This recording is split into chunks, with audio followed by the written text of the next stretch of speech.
आयत नंबर 12 में दूसरे लोग जो कामयाब हैं उनकी कामयाबी का रास्ता बताया जा रहा है। वो क्या है? यकीनन जो लोग बिन देखे, बिल गैब का ये तर्जुमा कर रहा हूँ, अपने रब से डरते रहते हैं, यकीनन उनके लिए मगफिरत और बहुत बड़ा अजर है। डरना सिफत है कामयाब होने के लिए। कल भी मैंने अर्ज की थी, खुदा से डरना, जहन्नम के अजाब से खौफ ज़दा रहना, ये चाबी है जन्नत तक पहुंचने की। यहाँ फरमाया कि यकीनन जो लोग बिल गैब यानी बिन देखे अपने रब से डरते रहे, उनके लिए मगफिरत है और अजर कबीर है, बहुत बड़ा अजर है। और फिर ये उस गैब को खोल कर बयान कर रहे हैं कि वो अल्लाह है कि जो सब कुछ जानता है। तुम तो सब कुछ, तुम्हारे लिए बहुत कुछ गैब है। फरमाया कि और तुम लोग अपनी बातों को छुपाओ या जाहिर करो, यकीनन वो तो सीनों में मौजूद राजों से भी खूब वाकिफ है। यानी जिस रब से तुम्हें डरने का कहा जा रहा है, उसके लिए फ़र्क नहीं है कि तुम कुछ छुपाओ दिल के अंदर, अपने सीनों के अंदर, या ओपन बात करो। जिसने तुम्हारा हिसाब करना है वो अलीमुन बिदात सुदूर है, उससे कोई चीज़ छुपी हुई नहीं है। अगर कोई कहे छुपी हुई है तो अगली आयत में क्या फरमाया? क्या जिसने तुम्हें खल्क किया है उसको इल्म नहीं? यानी उस खालिक को सबसे ज्यादा इल्म है अपनी मखलूक का। क्या वो नहीं जानता जिसने खल्क किया है?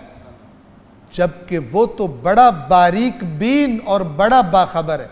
लतीफ, बारीक बीन क्या मुराद है?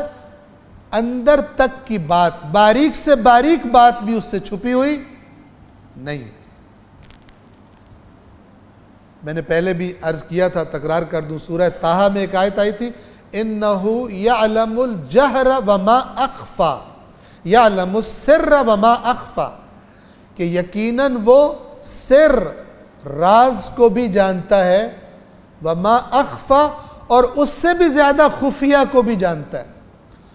तो इमाम से सवाल हुआ कि ए फर्जंद रसूल, ये राज तो होता ही छुपा हुआ है, उससे ज़्यादा छुपी हुई चीज़ क्या होती है?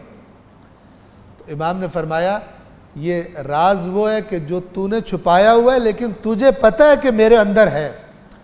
उससे भी ज़्यादा छुपी हुई वो चीज़ है कि जो तूने अपने अंदर कभी सोची, अब तू भी भूल गया, अल्लाह वो भी नहीं भूलता। वो तुम्हें उस दिन वो भी याद कराएगा कि तूने ये सोचा था, तुझे भी भूल गया, खुदा को वो भी नहीं भूल। राजों से भी ज्यादा छुपी हुई बातों को जानता है। लिहाजा फरमाया ला यदिल्लु रब्बी वला यंसा, ना मेरा रब चूकता है, मिसअंडरस्टैंडिंग, मिसिंग, ना उससे कोई मिसिंग होती है, वला यंसा, ना उससे कोई बात भूलती है। भूल चूक से पाक है मेरा परवरदिगार। क्या जिसने पैदा किया उसको इल्म नहीं, वो नहीं जानता, जबकि वो बड़ा बारीक बीन और बड़ा बाखबर है। उसके बारे में तुम ये सोच रहे हो कि उसको पता नहीं चलेगा, उसको सब पता है। फिर मजीद अपनी कुदरत की तरफ इशारा फरमाया। आप देखिए कुरान में जहन किधर जुड़ा रहता है? अल्लाह की तरफ। और उसके बाद मैन मेड जो दीन होता है उसमें अल्लाह छोटा हो जाता है। कुरान मेड जो दीन है उसमें अल्लाह बहुत बड़ा है, अल्लाह अकबर है। यहां समझ आता है अकबर का मतलब क्या। वरना इमाम जाफर सादिक अलैहिस्सलातु वस्सलाम फरमाते हैं कि अल्लाह ने अपनी आयात में, ये नहजुल बलागा में मौला कायनात से भी मनकूल है, नहजुल बलागा में यह फरमान है, और इमाम सादिक अलैहिस्सलाम से भी ये रिवायत है, और फ़र्क नहीं है, एक ही सिलसिला है, और सब रसूलुल्लाह के शागिर्द हैं। फरमाते हैं कि हम जो कुछ तुम्हें बताते हैं वो अल्लाह के नबी का फरमान है, अपने पास से तुम्हें कुछ नहीं बताते। तो क्या फरमाया कि अल्लाह ने अपनी मखलूक के लिए अपनी आयात में अपनी तजल्ली दिखाई है। यानी किसी ने अगर अल्लाह को देखना है इस आंख से नहीं, अगर कोई अल्लाह को देखना चाहता है यानी इस अपने अंदर बसीरत से, तो अल्लाह जलवा गर हुआ है उसके लिए, अपनी मखलूक के लिए। कहाँ? अपनी आयात में, बगैर इसके कि कोई आंख उसको देख सके, उसने जलवा दिखाया। लिहाजा जिसने अल्लाह का जलवा देखना है वो टोटके मोटके छोड़कर कुरान मजीद को देखे, तो उसे पता चलेगा कि मैंने यहाँ पर नहजुल बलागा का दर्स हुआ था, पहला खुतबा जो जिसमें मौला अली अलैहिस्सलाम अल्लाह की तौहीद बयान करते हैं।